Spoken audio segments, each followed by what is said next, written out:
What is something that very rich people commonly do in the US, that very rich people outside of the US do not?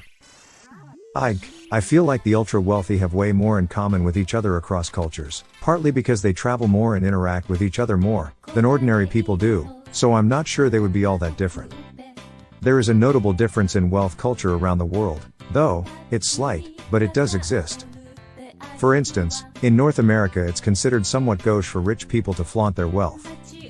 Sure, you might live in a $25 million mega mansion on a private island somewhere and the cheapest suit you own is still 5 figures, but you don't brag about it and rub people's faces in it. This is one of several reasons why Donald Trump was never accepted in New York high society, despite the fact that he was desperate to get in and made all the right moves. His entire brand was him flaunting how rich he was, which is behaving more like nouveau riche than established money in New York. That trend is even more pronounced in places like Japan and the Scandinavian countries, where outward displays of wealth are extremely frowned upon. On the other hand, it's almost non-existent in a lot of African and Southern Asian countries, where it's considered very normal to show off whatever wealth you have.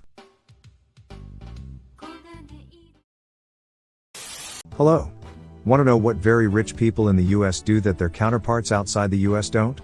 Well, it's quite fascinating. So, hit that subscribe button, drop a comment, and share your thoughts on this intriguing question. Now, spill the beans.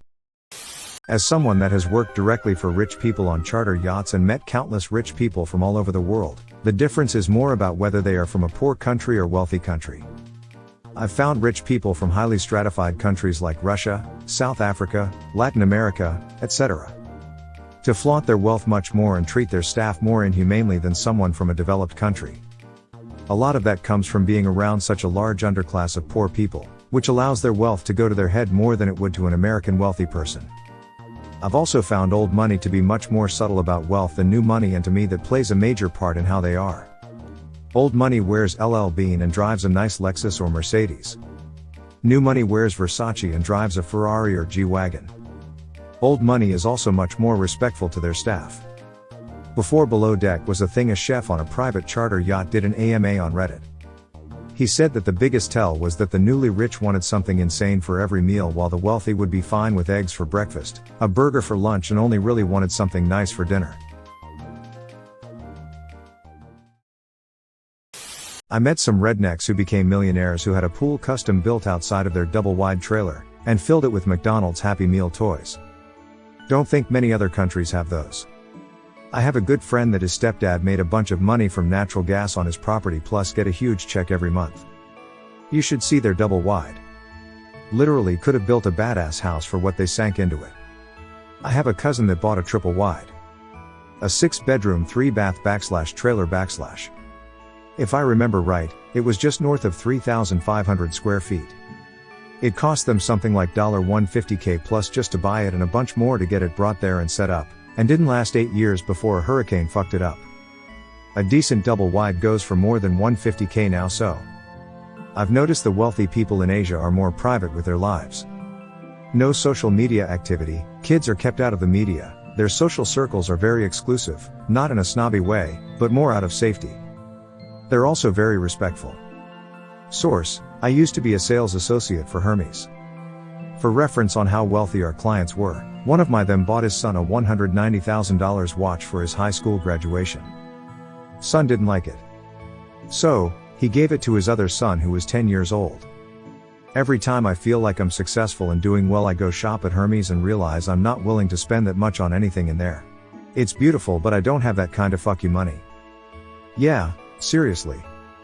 My YouTube Shorts algorithm keeps showing me all this luxury brand content, or resellers, anyway, and unless I was a literal billionaire I don't think I could ever justify spending what used to be my yearly rent on a handbag or whatever.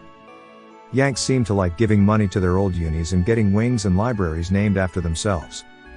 Well, you can't be a duke or baron or whatever here. Nobody has important ancestors here, but if you have a wing of a hospital or a library at your alma mater named after an ancestor, that's the closest thing to aristocracy that we have or would respect. Better yet, have the whole university named after you because you built the whole thing. Looking at you, Rockefeller, Carnegie, Mellon, and Vanderbilt. I once tried to donate to my old university, but all they offered in return was a library named after me, and I'm still waiting for those wings. I've worked for the uber wealthy, both American and non-American. I've honestly found a bigger difference between old and new money. Weird to say as I am neither. However, one trend that was more common for non-American uber rich was sending their children away to school.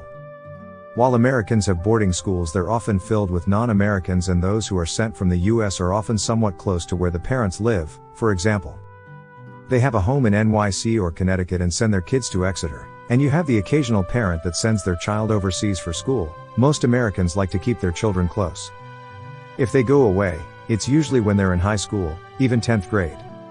Uber wealthy people from around the world send their kids away to other countries for school at young ages. I remember meeting kids who went away to boarding school at 6 and then saw their parents a few weeks out of the year. Things that rich people do globally. Yep, half of these I'm kind of raising my eyebrows and thinking, that just seems like a general ultra wealthy thing, and in some cases maybe more common outside of the US. The truth is that you're not going to get an actual factual answer. The vast majority of the world's population, anywhere, is not ultra rich. The ultra rich have a lot of people working for them, but by nature of the relationship, they only get a glimpse of how they live. Most of the people who work for the ultra rich don't even interact with them. They work under the people who work under the people who actually interact with them. Out of those who interact with the ultra rich long enough to have an actual view of their lives, how many do you think are on Reddit? And out of those, how many will be willing to disclose what they see? When I went to a public university after years at a private school, I realized that both my upper middle class high school classmates and lower middle class university classmates were completely clueless about how the others lived. I threw a lavish party on my private island, but none of the exotic animals seemed interested in my rich person exclusive dance moves. Contract Lyme disease. There was a lot of cases of rich Americans contracting Lyme disease. And doctors found out that the thing they have in common is that they spent their holidays in the Hamptons. There is a lot of tall grass over there, the perfect breeding ground for ticks. Lime. Oops, yeah, lime is the green lemon, thank you for correcting me. You put the lime in the coconut and shake it all up. I spent a lot of time with very wealthy people in the UK/parts of continental Europe, and I know zero people who own a boat, unless it's a small rowing boat for sport, which is an entirely different type of craft, whereas I feel like there are quite a lot of wealthy people in the US who seem to own a boat/spend their time on boats. You never want to own a boat, you want to be friends with the idiot who owns a boat. Bill Burr. If it flies, floats or fornicates, rent it, Felix Dennis. Guess my future wife is gonna be celibate. Work. Totally American thing for someone to be worth $650 million and to spend all day at the office, pretending they're important. Go anywhere in, say, Europe, and you ask a rich person what they do for a living, and more often than not they're like, huh? I'm wealthy, I don't work. For most of human history that was the definition of wealthy. That's one thing that is distinctly American. In Europe the most wealthy are those who inherited money from several generations back. The top billionaires in the US are all new, albeit from maybe upper middle class. I expect that's just selection bias. Who wants to write about rich families in a country that abhors royalty? I have no way of knowing. Best answer so far. Tried to host a polo match on my yacht, but it turns out dolphins aren't very skilled riders, guess I'll stick to jet skiing. There's only differences between old money rich and nouveau rich. I've lived in 6 different countries and taught at the world's most elite schools, here in the US and abroad. Trust me, there's no difference between cultures, except in developing countries they have more servants. Old money rich try to be under the radar. They don't wear flashy clothes with labels or drive flashy cars, and they're actually more egalitarian. New rich are flashy and wear the most expensive logo clothes and shoes, drive flashy cars, the women have absurd amounts of filler in their lips, and are the kind of people who will scream at you if their child loses their coat, shouting this coat was €800. They want everyone to know they are rich, and try to bully people with their money. My boss was doing work for a literal billionaire. Old money. The wife drove herself and it was an Acura. I mean, it was a lovely Acura and I'm sure it had all the bells and whistles, but it was an Acura. Remain living in their own country. Americans generally can't avoid taxes by moving to a tax haven. Yes, but for most of the rich the US largely is a tax haven. Best answer in the thread. I think it is largely a function that US tax rates apply even if you move to Switzerland or Portugal or other low tax regions. I traveled the world in my private jet, But I soon realized that asking my butler to serve tea with a British accent just didn't have the same charm.